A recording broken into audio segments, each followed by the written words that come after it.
সাম্প্রতিক ভারত পাকিস্তান উত্তেজনার প্রেক্ষাপটে আন্তর্জাতিক অঙ্গনে নিজের অবস্থান তুলে ধরতে বিশ্বব্যাপী কূটনৈতিক প্রচারে নেমেছে পাকিস্তান।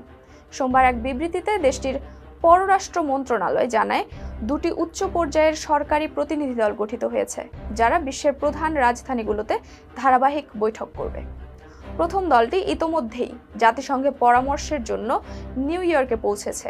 এই দলে রয়েছেন ৩ জন প্রাক্তন পররাষ্ট্রমন্ত্রী, পিপিপি চেয়ারম্যান বিলাওয়াল ভুট্টো, জারদারি, হিনা দ্রব্বানি খার এবং খুররাম দস্তগীর। এছাড়াও রয়েছেন সিনেটর শেরি রহমান, মুসাদিক মালিক, ফয়সাল সাবজোয়ারি, বুশরা আঞ্জুম বাট এবং 2 অভিজ্ঞ কূটনীতিক জলিল আব্বাস জিলানি ও তেহমিনা জানজুয়া। প্রতিনিধি দলটি জাতিসংঘের সাধারণ পরিষদের সভাপতি, মহাসচিব অ্যান্তনিও গুতেরেস এবং নিরাপত্তা পরিষদের স্থায়ী সদস্যদের রাষ্ট্রদূতদের সঙ্গে বৈঠক করবে। এছাড়াও তারা ইসলামিক সহযোগিতা সংস্থার দূতদের যৌথ অধিবেশনে ভাষণ দেবেন। তাদের সফরের তালিকায় রয়েছে ওয়াশিংটন ডিসি, লন্ডন এবং ব্রাসেলস।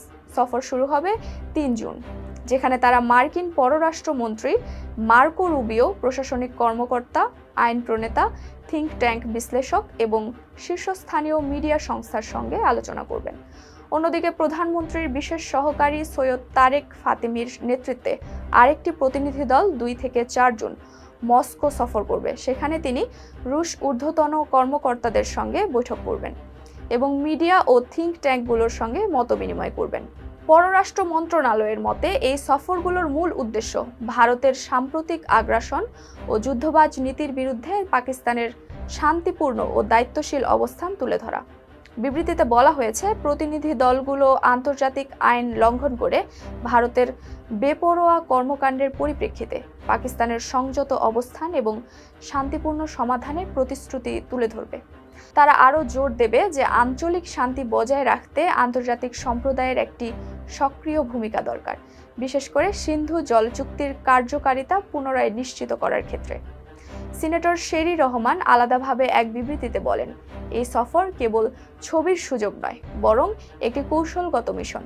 তিনি জানান, একটি দায়িত্বশীল ও স্থিতিশীল মধ্যম শক্তি হিসেবে পাকিস্তানের অবস্থান এবং আঞ্চলিক নিরাপত্তার প্রতি প্রতিশ্রুতি স্পষ্টভাবে তুলে ধরা হচ্ছে।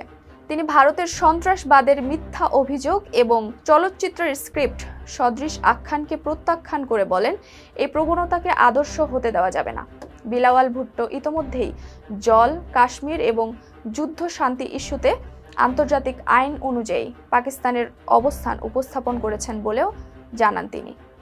পাকিস্তান স্পষ্টভাবে জানিয়েছে, তারা একটি দায়িত্বশীল পারমাণবিক শক্তি এবং শান্তির ভিত্তিতে ন্যায্য সংলাপে বিশ্বাসী।